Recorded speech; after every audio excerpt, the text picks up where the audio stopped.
thank you for participating in our MRB process. Today, Tom Richardson will review a film called Men in Black 3. You have just been neuralized and you are about to be informed about a film called Men in Black 3. You're back to normal. So, hey guys, that was my bad impression of K and J as they neuralize their victim in the Men in Black series. And their newest installment came out this weekend. And I got to see on an opening day. It was called Men in Black 3, third installment, obviously. And so I'm going to review that film for you today. So Men in Black 3, you guys, it finally was made. It took 10 years to be made. I have my shades on for this. But anyway, this film is about K and J. They're having they're at the point in their jobs where they're almost kind of uncomfortable being around each other, and it's revealed throughout the film without me giving too much away. Something happens in Kay's past that Jay gets to experience because this film is about like time travel and everything. Why exactly Kay is throughout all these years they work together, why Kay really doesn't get to tell Jay a lot about the things where kind of his prime happened, where he really got the trust from the MIB and where he's kind of their most reliable person when it comes to tracking down these aliens and making sure they get into the right hands or get killed off or whatever, if they're doing things that these extraterrestrials shouldn't be doing here on Earth.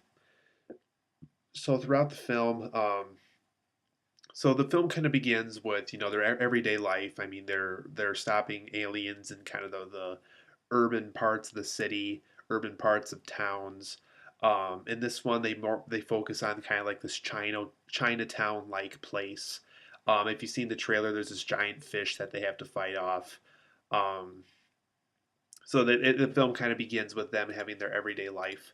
But where the real story of the film starts to really pick up is when Jay goes into work one day and Kay is he's gone. People are saying he's dead. He's been dead for over 40 years. He even talks to Agent O, who you'll find out in the film kind of her significance between her and Kay from the past. And Jay gets to witness kind of that closeness they had from the past because he time travels in this. So he has to go back in time to make sure that Kay doesn't die and to make sure that the villain of this film, his name is Boris the Animal, who you get introduced to right away in the film, even before you see Jay and Kay on their everyday life. So Boris the Animal is introduced pretty quickly in the story, and you'll see throughout the film why they call him the Animal, because he has this real brutal and kind of I'm willing to destroy anything that gets in my way kind of attitude. And he has kind of this weird little creature that lives inside his hand. So that's kind of a unique Men in Black characteristic for a villain, because you see a lot of those kind of characteristics from previous villains. Like in the second film, we had that supermodel that could have like little creatures coming out of her fingers and out of her mouth and everything. And in Men in Black 1, there was obviously that giant cockroach monster that lived inside the farmer and had very unusual, like movements with his mouth and everything. So in the tradition of Men in Black, obviously the third villain has those unique characteristics like the first two films. But anyway, back to the storyline. So Jay has to go back into 1969, where apparently Kay encountered Boris the Animal, which was kind of his big breakthrough as an MIB agent. And so it's very important that Jay succeeds with his mission of going back in time, making sure Kay lives, making sure Boris the Animal either dies or gets in prison, like we saw him at the beginning of the film in 2012. Um, so Jay has a lot to do within 19 hours. Apparently, when he time travels, he only has 19 hours to make sure that everything works. Otherwise, the whole space-time continuum gets messed up. Um, so he's back in time at this point in the film, and at this point in the film too, Tommy Lee Jones is no longer K. It's actually Josh Brolin, like you see in the trailers. Josh Brolin is the young Agent K at this point in the film, and same with Agent O, who you saw earlier in the film. She is now played by Emma Thompson, and well, Emma Thompson was the present day Agent O, and now Emma Thompson is not Agent O when he's back in the past. But I'm going on for pretty long here with storyline. But to really sum it up, Jay, like I said before, Jay has to make sure that Boris the Animal, um, either gets imprisoned or dies, and make sure that Kay has to that make sure that Kay lives and that he will be around in 2012 when he goes back to the present day. So I really want to talk about the positives and negatives of this film, you guys. The positive of this film is Josh Brolin's Agent K is perfect. It's a perfect interpretation of what K was like when he was younger. So a lot of the Men in Black fans are going to be happy about that.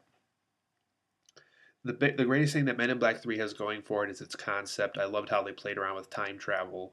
Um, it's definitely not a Back to the Future ripoff. They have a whole new way of traveling through time, both in the past and in the future. That's much more unique. So the time traveling aspect of this film was very well done and very unique. Um,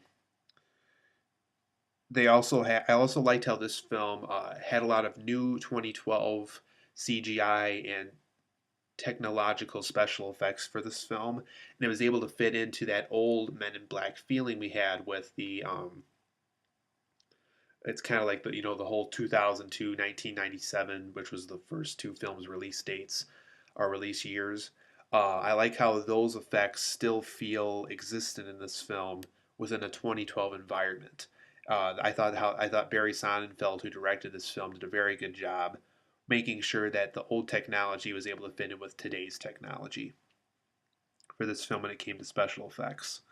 Um, but there were unfortunately quite a few negatives of this film, you guys, and that was, well, first off, those who really like the worms from the first two films, they only have about a 4 to 5 minute appearance in this movie, and that's near the beginning of the film.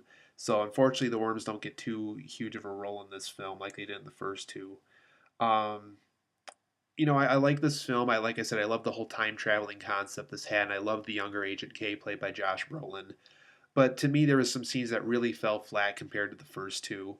Um, One thing that really fell flat to me, and it was a huge missed opportunity, is Agent J, played by Will Smith. He was given a lot of great one-liners throughout the first two films, and a lot of funny reactions that he had for the monsters that they encountered throughout the film, the aliens and the monsters and everything. And in this film, it almost seems like they completely dropped the one-liners for Agent J. J still gets plenty of jokes, and same with Agent K throughout the film, but they're different kind of jokes.